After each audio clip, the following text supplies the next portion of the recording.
نبينا وحبيبنا محمد بن عبد الله وعلى آله الطاهرين وأصحابه الأكرمين ومن تبعهم بإحسان إلى يوم الدين أما بعد فمعاشر الإخوة ra'ani wa ra'akumullah, kita melanjutkan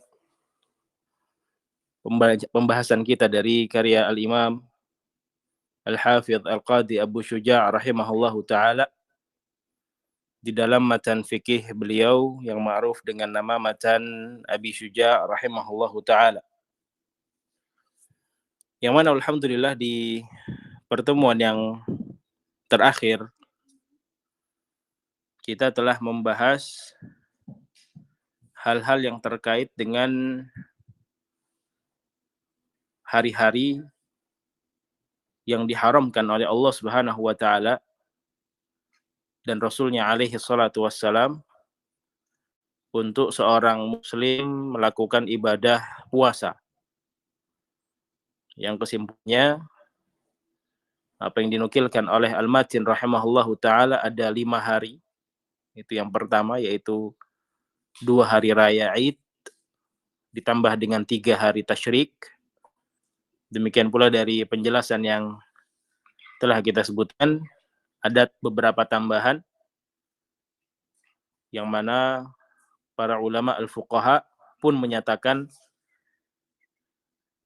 di antara puasa yang diharamkan untuk dilakukan oleh seorang muslim adalah ketika dia berada pada yaumus syak, hari yang meragukan, yang bertepatan dengan 30 Sya'ban atau akhir dari bulan Sya'ban, yang dia tidak mengetahui, dia masih ragu apakah ini 30 Sya'ban ataukah 1 Ramadan. Itu pun dihukumi oleh para a'immah untuk seorang muslim berpuasa haram hukumnya.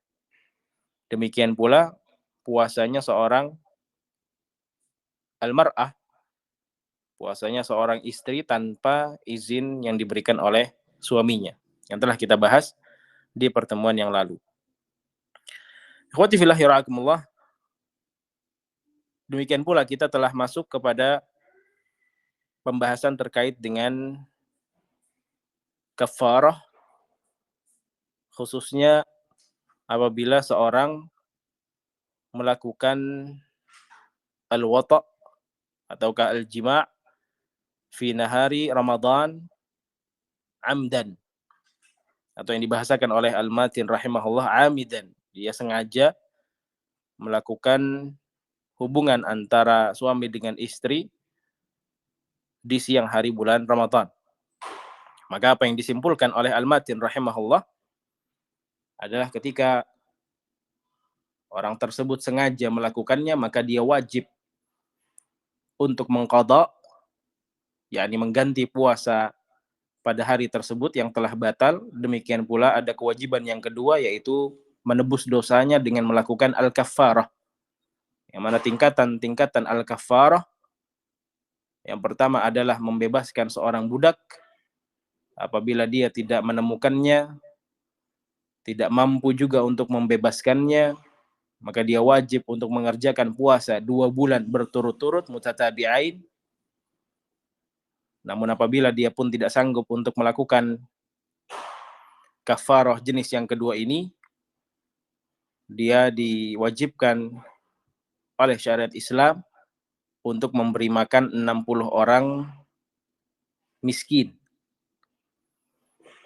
yang mana satu orang miskin dia harus berikan 1 mud, yang kurang lebihnya akan kita sebutkan biidznillah ta'ala pada pembahasan kali ini. Ikhwati fillah rahimakumullah, adapun terkait dengan al-wata'u fi nahari Ramadan,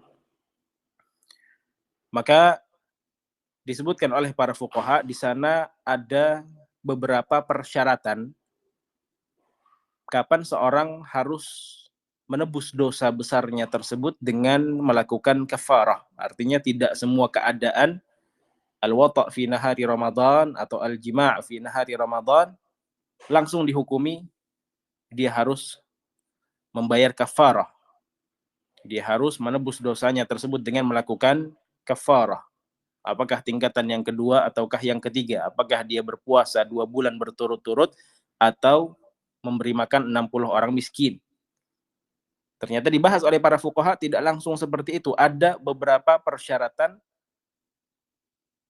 yang harus benar-benar kita cermati ada pada seorang yang melakukan hubungan tersebut di siang hari bulan Ramadan. Yang pertama syaratnya adalah ayyakunal wati'a mukallafan.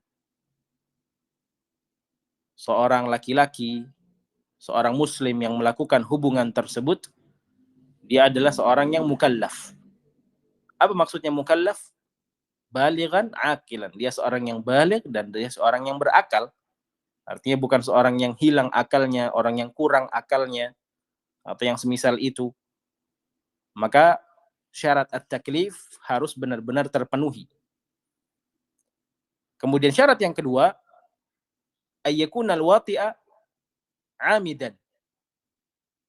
Dia melakukan hubungan tersebut di siang hari bulan Ramadan amidan, dengan sengaja. Seperti apa yang diisyaratkan oleh Al-Matin rahimahullahu taala, wa man wati'a fi nahari ramadhana amidan. Maka persyaratannya harus dia ada unsur kesengajaan. Seandainya dia lupa kalau ternyata ini adalah siang hari bulan Ramadan, maka diambil hukumnya, diambil kesimpulannya oleh para fuqaha, laisa alaihi kaffarah. Kalau seandainya dia melakukan hubungan tersebut tanpa kesengajaan, dia melakukan hubungan tersebut karena didasari dengan lupanya dia, an-nisyan minhu, maka hukumnya adalah laisa alaihi kaffarah. Dia tidak wajib untuk melakukan al-kaffarah. Kemudian syarat yang ketiga adalah ayyakunal wati'a aliman bit-tahrim. Seorang yang melakukan hubungan tadi mengetahui hukum berhubungan di siang hari bulan Ramadan. Hukum berjima' di siang hari bulan Ramadan. Harus aliman, harus mengetahui. Ternyata setelah dia mengetahui, dia langgar. Ternyata dia setelah mengetahui, dia lebih menuruti hawa nafsunya dibandingkan dengan menahan hawa nafsunya. Ini baru berlaku hukum-hukum kafarah yang telah dijelaskan oleh Al-Matin. Kalau seandainya dia orang yang jahil, orang yang tidak mengetahui hukum kafarah, orang yang tidak mengetahui hukum haramnya berhubungan antar suami dengan istri di siang hari bulan Ramadan, maka kesimpulannya la tulzim alai kafarah. Tidak wajib untuk dia melakukan kafarah kalau seandainya dia melakukannya karena al-jahl, didasari dengan ketidaktahuannya dia. Demikian pula syarat yang keempat, ayyakunal wati'a mukhtaran. Dia melakukannya bukan karena terpaksa. Ini yang sempat kita isyaratkan di akhir majelis pada pertemuan yang lalu, bagaimana seorang suami, demikian pula seorang istri, melakukannya itu mukhtaron, tidak karena terpaksa. Masing-masing dari dua pihak tersebut, suami atau istri, ridha dengan apa yang dilakukannya tersebut. Maka kalau seandainya ada salah satu pihak yang mukrah, dipaksa, ataukah muttor, tidak ada kesempatan untuk melawan sang suami untuk melakukan hal tadi, maka tidak berlaku hukum kafarah tersebut bagi sang istri. Kalau seandainya dilakukan atas dasar al-mukrah, dipaksa. Kalau kedua-duanya mukhtaran, nanti akan kita bahas bagaimana perselisihan di tengah-tengah para fuqaha, apakah yang wajib menunaikan kafarah ini dari dua belah pihak, yakni suami dan istri, yang itu merupakan pendapat jumhur dari kalangan para fuqaha.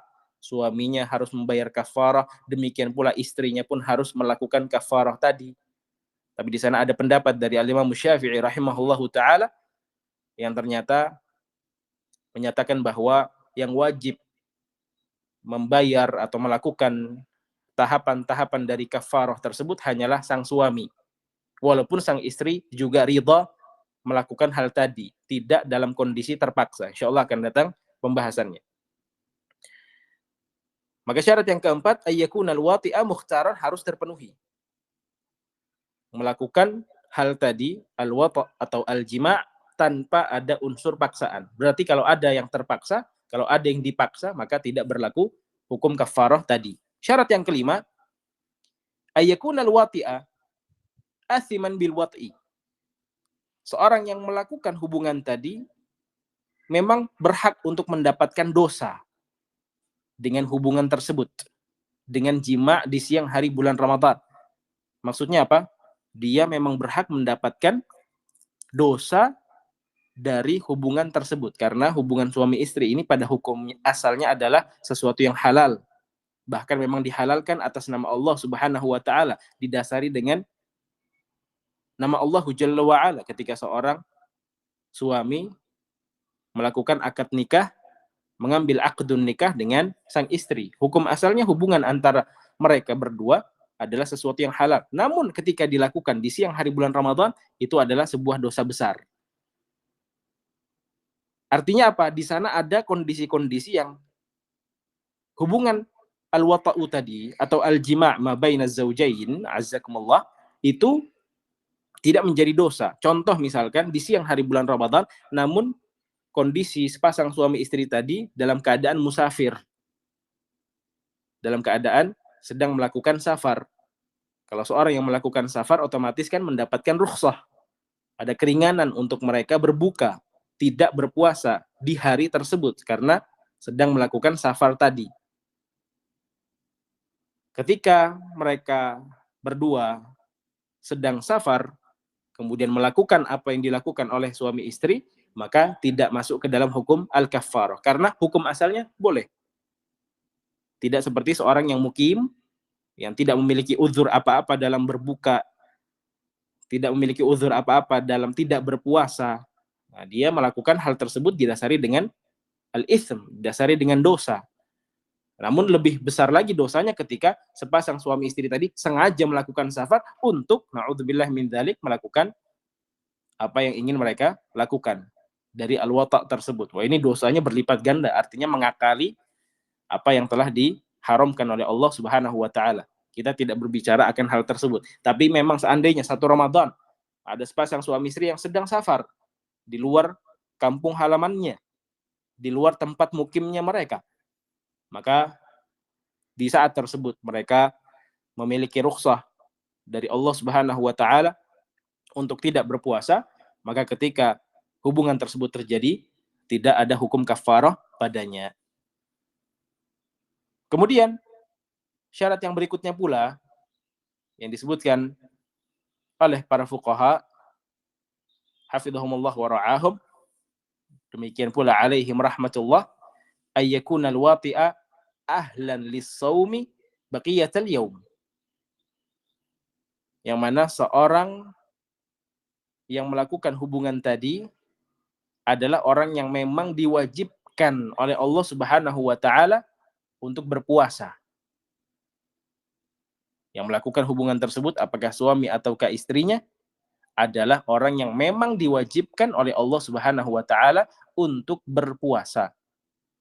Ini kaitannya dengan a'dzar al-mubihah, udzur-udzur yang memang diperbolehkan di dalam Islam, yang insyaallah taala akan menjadi pembahasan kita di penjelasan dari Al-Matin rahimahullahu taala setelahnya.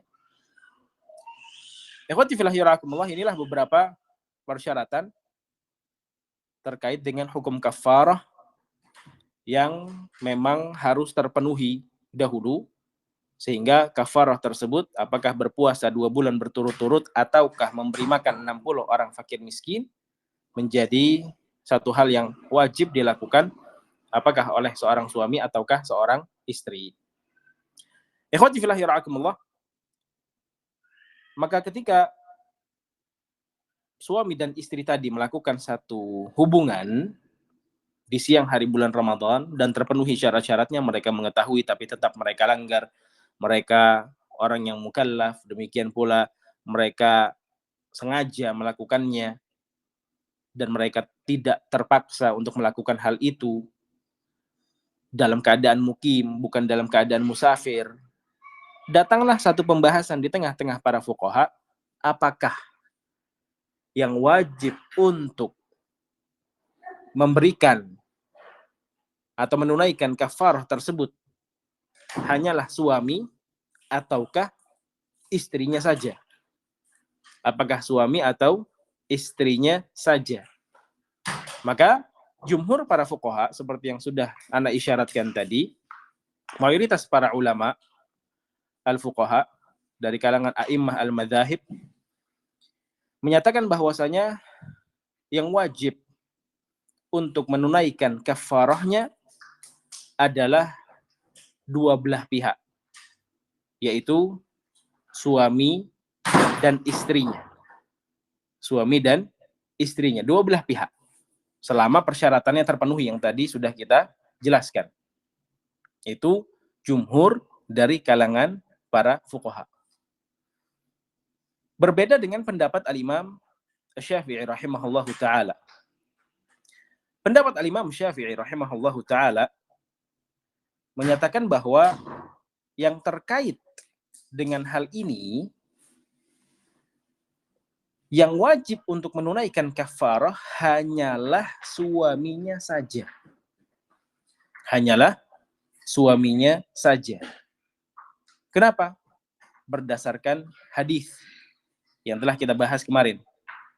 Hadis bagaimana Rasul sallallahu alaihi wasallam menjelaskan bahwasanya yang wajib untuk menunaikan kafarah di hadapan Nabi sallallahu alaihi wasallam adalah suaminya tersebut yang berhadapan langsung dengan Rasul sallallahu alaihi wasallam. Bahkan Nabi sallallahu alaihi wasallam jelas memberikan khitabnya kepada sang suami saja, tanpa mewajibkan bahwa istrimu di rumah pun juga wajib melakukan puasa 2 bulan berturut-turut. Istrimu di rumah pun wajib memberi makan 60 orang miskin. Itu tidak dirinci dengan rincian demikian oleh al-Imam Asy-Syafi'i rahimahullahu taala. Pendapat beliau, yakni tidak dirinci oleh Ar-Rasul sallallahu alaihi wasallam. Jelas. Beliau sallallahu alaihi wasallam hanya memerintahkan sang suami tadi yang di hadapan Nabi sallallahu alaihi wasallam dan sama sekali tidak menyinggung istrinya yang berada di rumah. Al-Imam An-Nawawi rahimahullahu taala menyatakan di dalam Al-Majmu', kata beliau alaihi rahmatullah, wal asahhu 'alal jumlati wujubu kaffarah wahidah alaihi khassah an nafsihi faqat wa annahu la syai'a 'alal mar'ah. Kata Imam Nawawi rahimahullahu taala, wal asah, dan yang lebih sahih pendapat dari dua hal ini. Artinya di sini isyarah juga dari al-Imam Nawawi rahimahullahu taala bahwa di sana tidak ada ijma, tidak ada kesepakatan, justru terdapat al-khilaf, perselisihan di tengah-tengah para fuqaha. Maka beliau menyampaikan wal asah, dan yang lebih sahih dari permasalahan ini secara umum alal jumlah adalah wujub kafarah wahidah alaihi khassah. Wajib melakukan satu kafarah yang ada dari 3 pilihan tersebut. Apakah yang pertama membebaskan budak, ataukah yang kedua berpuasa 2 bulan berturut-turut, atau yang ketiga memberi makan 60 orang miskin. Salah satunya wajib alaihi khassah an nafsihi faqat. Wajib dilakukan oleh si suami saja. Wa annahu la syai'a 'alal mar'ah, diperjelas lagi oleh Imam Nawawi rahimahullahu taala, dan tidak ada kewajiban untuk al-mar'ah melakukan kafarah tersebut. Lantas apa yang wajib dilakukan oleh istri yang berada di rumah, yang juga dalam tanda kutip ridha, tidak terpaksa? Maka yang wajib bagi dia adalah al-qadha, mengganti puasanya yang batal tersebut, cukup. Kalau suaminya memiliki kewajiban untuk al-qadha dan al-kafarah. Berbeda dengan sang istri yang ada di rumah, hanya diwajibkan untuk membayar puasanya yang tadi batal dengan sebab hubungan tersebut. Kemudian ikhwati fillah yara'akumullah, demikian pula Al-Imam Ibnu Qudamah rahimahullahu taala di dalam Al-Mughni pun pernah menukilkan sebuah fatwa yang diminta oleh seorang dari Al-Imam Abu Abdullah Ahmad Ibnu Hanbal rahimahullahu taala. Kata Imam Ibnu Qudamah alaihi rahmatullah, wa su'ila Ahmadu an man ata ahlahu fi Ramadan a'alaiha kaffaratun.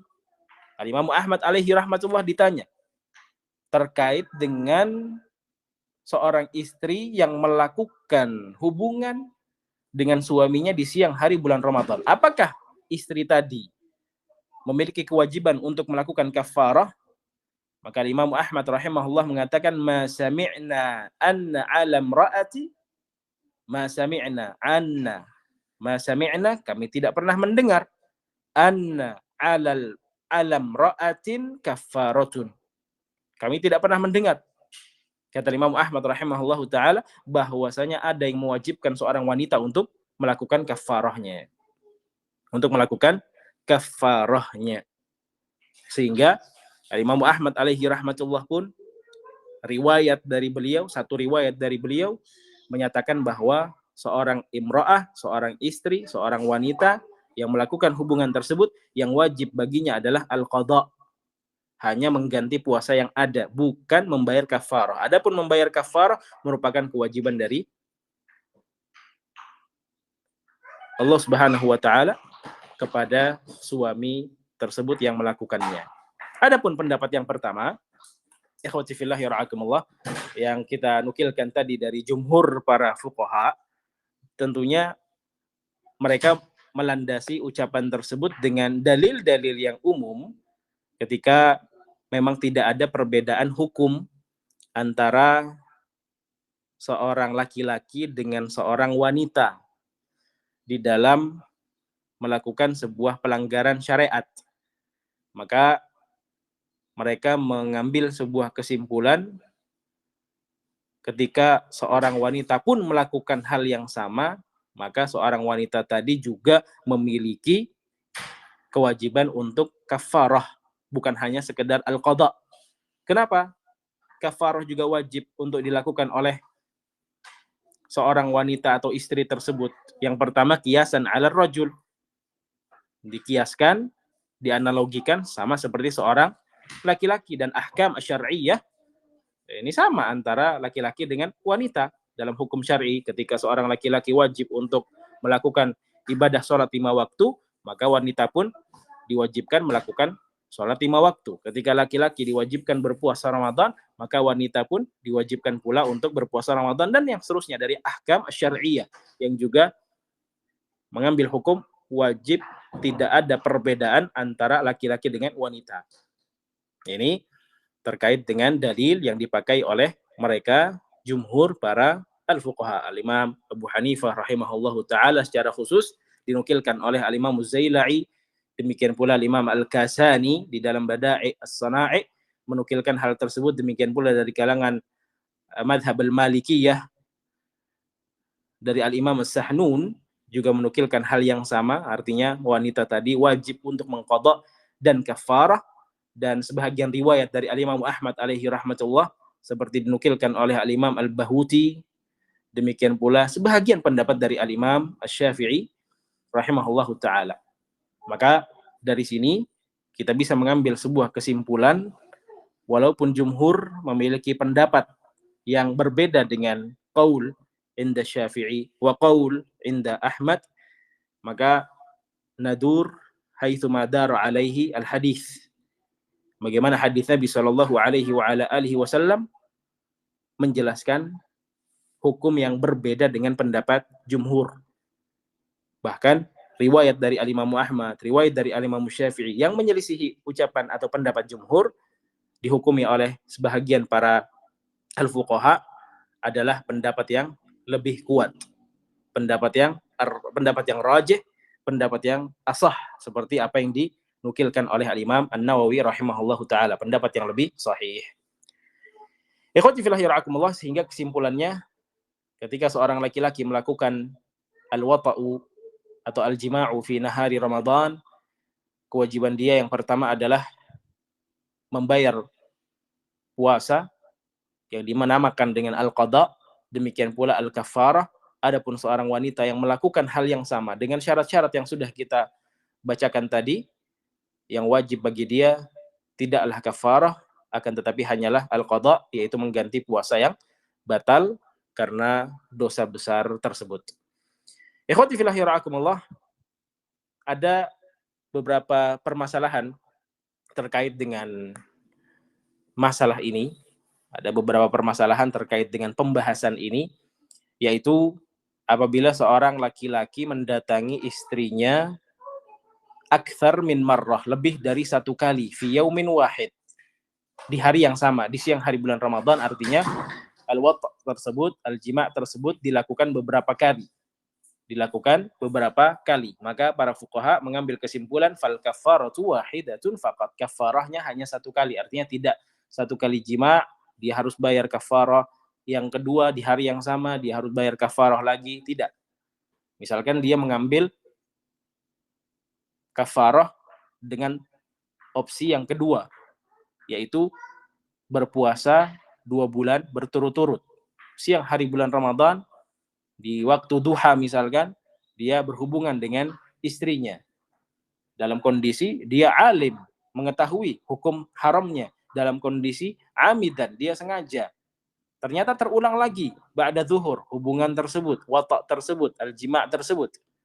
Maka yang berkali-kali ini dihukumi oleh para fuqaha, ketika terjadi, yang wajib untuk dia lakukan, yang pertama al-qada dari sisi suaminya, dan yang kedua adalah al-kafarah, yaitu ketika dia mengambil 2 bulan berturut-turut untuk berpuasa. Hubungan yang kedua, al-wata' yang kedua, tidak dilipat gandakan, artinya dia harus melakukan 4 bulan berturut-turut. La. Tapi dia melakukan hanya 2 bulan berturut-turut, yang itu merupakan kafaratun wahidah dari beberapa kali wata', beberapa kali hubungan yang telah dia lakukan. Ikhwati fillah yarhakumullah, ini pembahasan terkait dengan kafaratul iftar yang biidznillah ta'ala telah kita sampaikan secara global. Adapun opsi yang ketiga dari kafarah seorang yang melakukan al-wata' fi nahari Ramadan, yaitu memberi makan seorang miskin, yang masing-masing dari satu orang miskin tersebut wajib dia berikan makan sebanyak 1 mud. Nah, bilangan 1 mud ini insyaallah ta'ala akan kita jelaskan berbarengan dengan pembahasan yang berikutnya. Berkata Imam Al-Matin Abu Syuja' rahimahullahu ta'ala, wa man mata wa alaihi siyamun min Ramadan ut'ima anhu likulli yaumin muddun. Berkata Imam Abu Syuja' rahimahullahu ta'ala, barang siapa yang wafat dalam kondisi dia memiliki kewajiban untuk berpuasa Ramadan. Perhatikan, seorang muslim wafat, kemudian dia memiliki kewajiban untuk berpuasa Ramadan. Maka yang wajib untuk dilakukan adalah ut'ima anhu likulli yaumin muddun. Orang yang wafat tadi harus diniatkan darinya, dari hartanya mungkin, dari apa yang dia miliki, uangnya, untuk memberi orang setiap harinya 1 mud. Memberi orang lain makan, memberi orang miskin makanan, berapa hari yang dia tinggalkan. Misalkan seorang muslim wafat dalam kondisi dia memiliki 3 utang puasa Ramadan, maka 3 orang miskin diberikan 1 mud.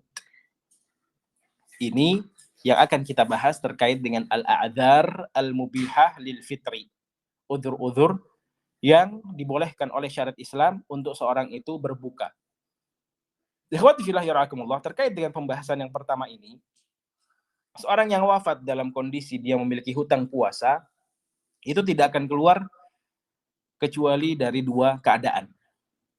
Keadaan yang pertama adalah ketika dia wafat dalam kondisi memiliki hutang puasa yang ternyata semasa hidupnya dia tidak mampu untuk mengganti puasa tersebut.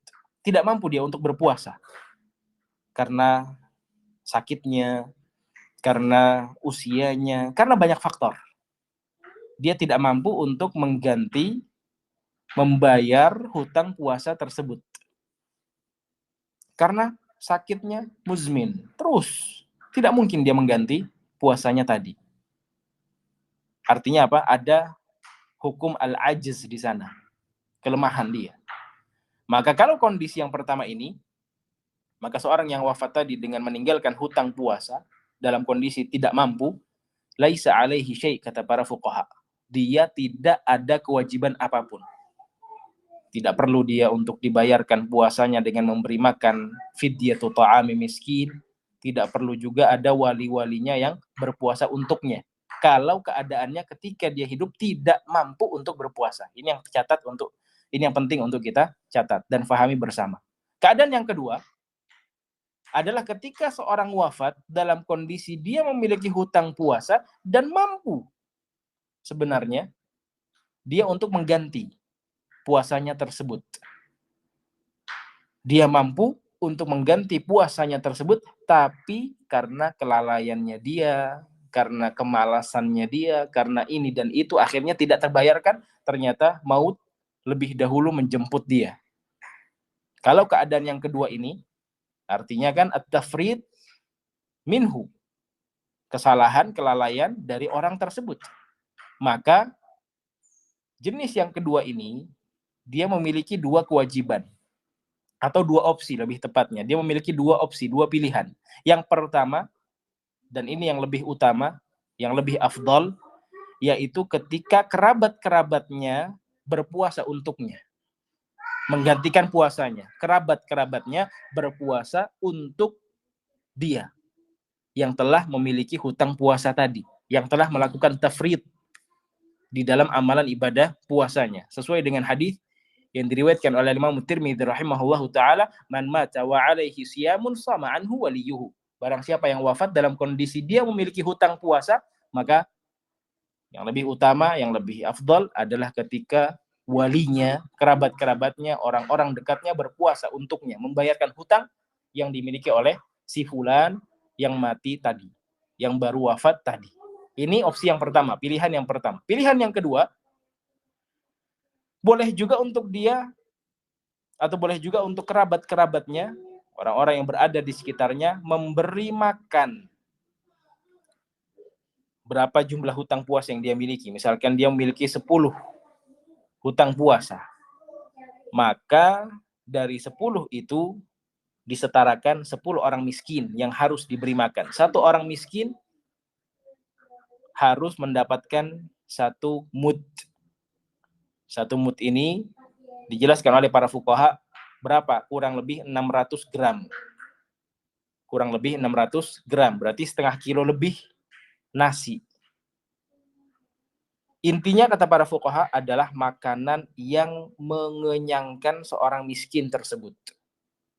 Kalau dia memiliki 10 hutang puasa, dalam kondisi dalam kehidupan dunianya dia aslinya mampu untuk membayar puasa-puasanya, tapi karena tafridnya dia, karena lalainya dia, karena malasnya dia, karena ini dan itunya dia, akhirnya sampai wafat dia tidak membayar hutang puasanya yang 10 tadi. Maka ketika dia wafat, opsi yang pertama, wali-walinya, kerabat-kerabatnya yang berpuasa 10 hari untuknya, atau yang kedua, 10 orang miskin diberikan masing-masing orang miskin tadi 1 mud, setengah kilo beras, setengah kilo nasi lebih. Ini yang disebutkan oleh Al-Matin rahimahullahu ta'ala, tentunya berdasarkan apa yang telah datang dari hadis-hadis Nabi sallallahu alaihi wa ala alihi wasallam. Ikhwati fillah yara'akumullah, terkait dengan pembahasan al-marid ini, dua pembahasan yang penting untuk kita ketahui adalah yang namanya al-marad, yang namanya sakit yang diidap atau yang ada pada diri seorang muslim, tidak keluar dari dua jenis penyakit. Yang pertama adalah penyakit yang la yurja bur'uhu. Ini yang tadi kita isyaratkan. Penyakit yang tidak diharapkan kesembuhannya. Maraduhu muzminan.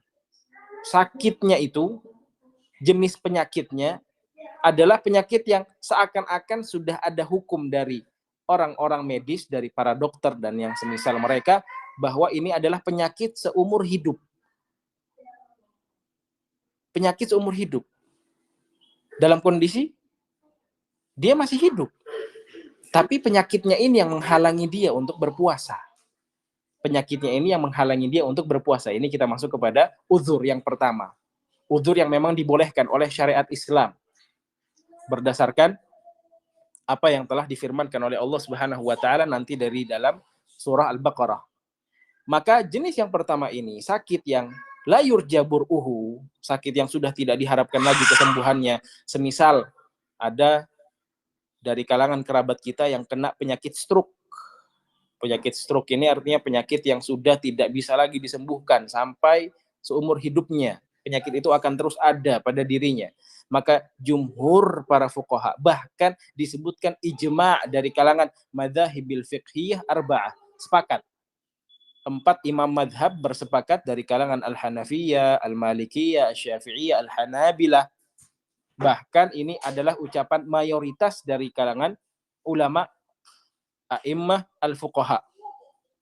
Yang wajib bagi dia selama hidupnya, walaupun tidak berpuasa, adalah memberi makan 1 orang miskin setiap hari yang dia tidak berpuasa padanya. Misalkan 30 hari dia tidak mampu berpuasa, maka kerabat-kerabatnya memiliki kewajiban untuk memberi makan 30 orang miskin.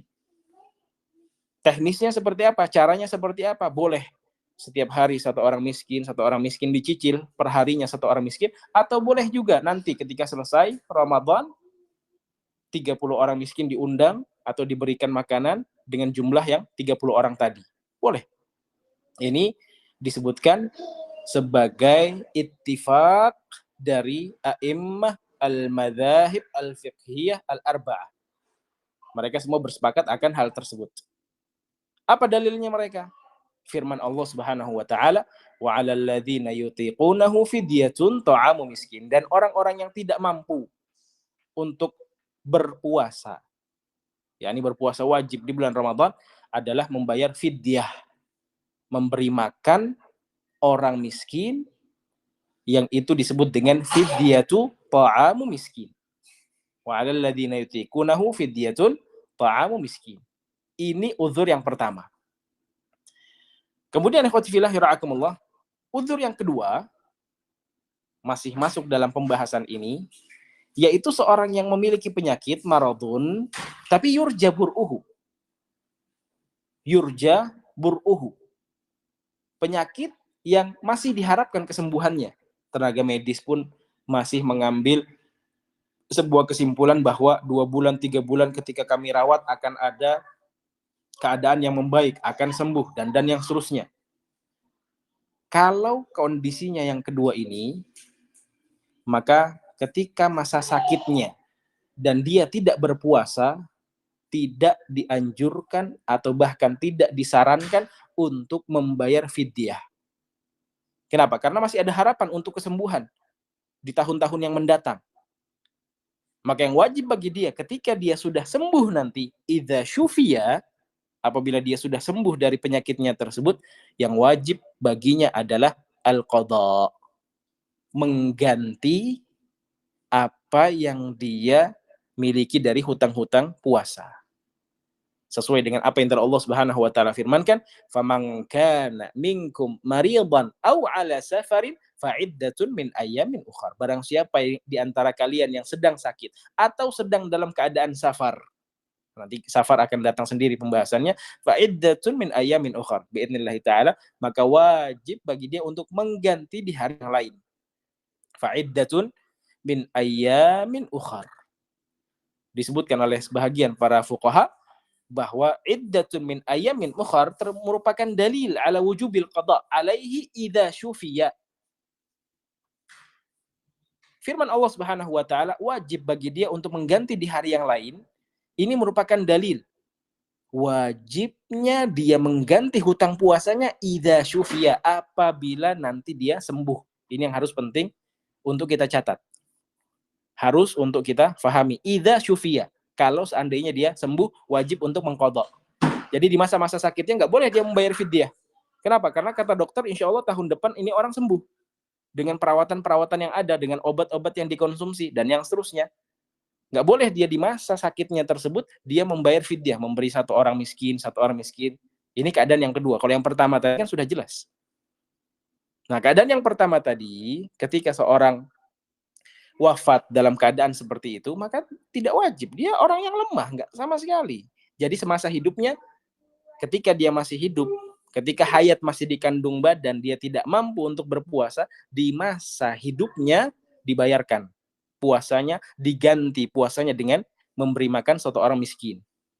30 hari sebulan dia tidak mampu berpuasa tahun ini, 30 orang miskin diberi makan. Tahun depan lagi tidak mampu 30. Selama masih hidup terus. Selama dia masih mendapati bulan Ramadan dan dia lemah, tidak mampu, adamul qudrah untuk berpuasa, selama itu pula 30 orang miskin harus diberi makan. Ternyata dia wafat, laisa alaihi syai'.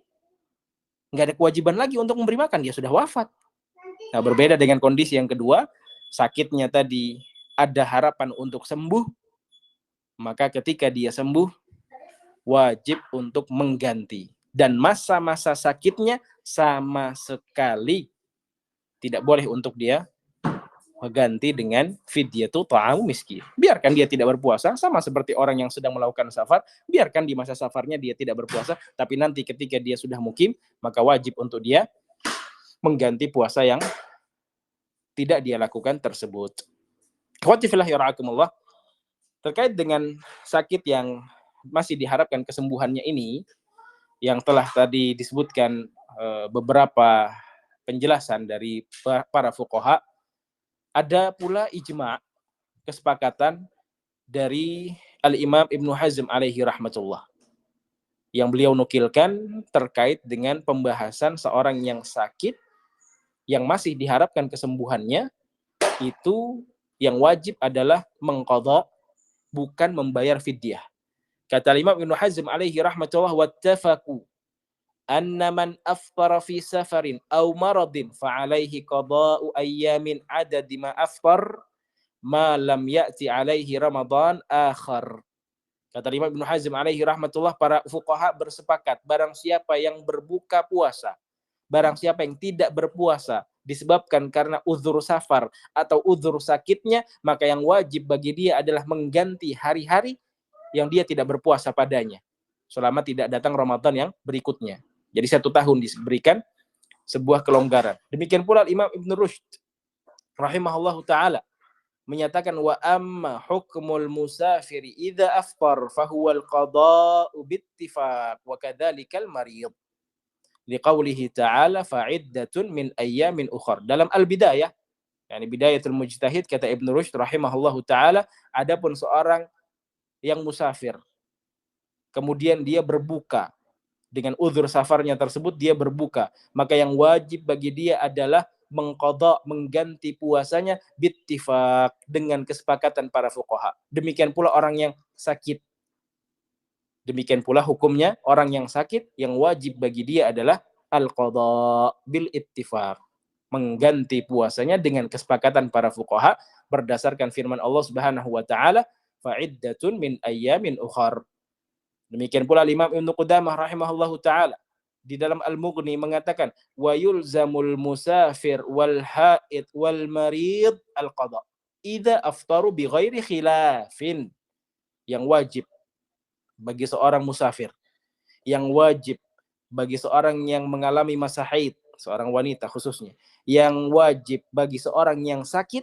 Sakit di sini maksudnya adalah sakit yang yurjabur uhu, sakit yang masih diharapkan kesembuhannya. Al-qadha, yang wajib bagi mereka, seorang musafir, seorang yang haid, seorang yang marid, yang wajib bagi mereka, kata Imam Ibnu Qudamah rahimahullahu taala, adalah mengganti idza aftaru, apabila mereka tidak berpuasa, bi ghairi khilafin, dan hukum ini diambil tanpa adanya khilaf, tanpa adanya perselisihan dari kalangan para al-fuqaha. Demikian pula ikhwati fillah yara'akumullah, Yang terakhir penukilan ijma' dari Al-Imam Ibnu Hajar Al-Haytami rahimahullahu taala di dalam Tuhfatul Mihtaj. Beliau mengatakan wa idza aftaral musafir wal maridu qadaya. Apabila seorang musafir, demikian pula seorang yang sakit, aftar, mereka berbuka, tidak ikut puasa, qadaya, yang wajib bagi dia adalah mengganti lil ayah berdasarkan firman Allah Subhanahu wa taala. Wa kadzal haid, demikian pula seorang wanita yang haid, wan nufasa, para wanita yang mengalami masa nifas, ijma'an, hukum ini berdasarkan ijma' dari kalangan para fuqaha. Ini yang disampaikan oleh para imam terkait dengan uzur yang pertama, yaitu al-marad, uzur sakitnya seseorang, dengan rincian-rincian yang telah kita bahas. Kemudian ikhwati fillah yarhakumullah, uzur yang kedua yang insyaallah taala akan kita bahas secara global dan perinciannya akan kita bahas di pertemuan yang akan datang biidznillah taala. Kata Al-Matin rahimahullah, wa syaikhu in ajaza anis saumi yuftiru wa yut'imu an kulli yaumin muddan. Adapun asy-syaikh maksudnya adalah orang tua. In ajaza anisau, seorang syekh, seorang tua, orang yang sudah sepuh, orang yang sudah tua renta, apabila dia tidak mampu, apabila dia ajiz, tidak mampu untuk berpuasa, maka yang wajib bagi dia adalah yut'im an kulli yaumin muddan, mengganti puasanya dengan al-fidyah, mengganti puasanya dengan al-fidyah, memberi makan orang miskin, fakir. Berapa banyak yang dia tidak ikut berpuasa? 10 hari tidak ikut. 10 orang miskin. Muddan. Satu mud tadi seperti yang sudah kita isyaratkan, 600 gram. Atau yang diambil kesimpulannya oleh para fuqaha, makanan yang mengenyangkan dia. Ini seorang syekh. Seorang syekh yang tidak mampu, seorang yang tua renta, yang tidak mampu untuk berpuasa. Dia boleh berbuka, silahkan dia untuk berbuka. Namun, puasanya tersebut diganti dengan fidyatu ta'ami miskin. Yang mana syekh ini akan satu hukumnya dengan al-hamil wal murdi'. Seorang yang hamil dan seorang yang menyusui. Kata Al-Matin rahimahullah, wal hamil wal murdi' in khafata ala anfusihima aftarata wa alaihimal qada'. Kalau seandainya seorang yang hamil, seandainya orang yang menyusui tadi, seorang wanita yang hamil, ataukah yang ketika dia menyusui, khawatir terhadap dirinya, diri sang ibu, akhirnya dia berbuka puasa, tidak ikut puasa Ramadan, wajib bagi dia untuk mengganti. Wanita hamil tadi, wajib bagi dia untuk mengganti puasanya. Wanita yang menyusui demikian pula. Fa in khafata ala auladihima, kalau seandainya seorang yang hamil tadi, wanita yang menyusui tadi, khawatir terhadap kesehatan janinnya, kesehatan anaknya, kesehatan bayinya yang sedang menyusui, aftarata, akhirnya dia berbuka, alaihima al-qada wal kafarah ala an kulli yaumin muddun. Wajib bagi dia dua kewajiban. Yang pertama mengganti puasanya, dan yang kedua adalah kafarah. Apa kafarah maksudnya? Fidyatu ta'am miskin, memberi makan orang miskin. Wa huwa ritlun wa thuluth bil iraqi. Ritl wa thuluth sepertiga, ritl sepertiga dengan ukuran-ukuran iraqi. Itu yang disebutkan oleh para fuqaha yang kurang lebih tadi 600 gram kalau dengan mizan atau timbangan kita sekarang. Jadi seorang yang hamil, seorang wanita yang menyusui, seorang syekh tua renta, ini insyaallah taala akan kita bahas menjadi satu di pertemuan yang akan datang. Wal maridu wal musafiru safara tawilan yuftirani wa yaqdiyan. Kata Al-Matin rahimahullahu taala di akhir penjelasannya, seorang marid, seorang yang sakit, seorang yang melakukan safar yang cukup jauh, maka dia silahkan berbuka, diberikan uzur oleh syariat, rukhsah, keringanan oleh syariat untuk berbuka, wa yaqdiyan, tapi dia memiliki kewajiban untuk mengganti. Dan inilah yang sudah kita bahas di awal tadi terkait dengan al-marid dan musafir, kita telah selesai. Biidznillah taala, pembahasan yang berikutnya kita akan fokus pada 3 golongan. Yang pertama syekh, orang yang tua renta. Yang kedua al-hamil, seorang wanita hamil. Demikian pula yang ketiga adalah seorang wanita yang menyusui. Ada kekhawatiran terhadap janinnya, kekhawatiran terhadap dirinya. InsyaAllah itu yang akan kita rinci kurang lebihnya di maklumi, dan biidznillah taala kita akan masuk kepada pembahasan yang berikutnya terkait dengan al-i'tikaf apabila telah merinci apa yang kita bahas tersebut. Mungkin ini ikhwati fillah yarhakumullah yang bisa kita nukilkan dari penjelasan para fuqaha terkait dengan pembahasan ini. Kurang lebihnya mohon dimaafkan. Wa bihadzal qadar kifayah wa sallallahu wasallama wa barak ala nabiyyina Muhammad wa ala alihi wa sahbihi wasallam. Apabila ada yang mau ditanyakan seperti biasa bisa japri via Telegram ataukah via WhatsApp. Wassallallahu wasallam wa barak ala nabiyyina Muhammad wa ala alihi wa sahbihi wasallam wa akhiru da'wana alhamdulillahi rabbil alamin. Tafaddalu yar'akumullah. Assalamualaikum warahmatullahi wabarakatuh. Waalaikumsalam warahmatullahi wabarakatuh. Allah barik fik ya Bang Umar. Allah barik fik.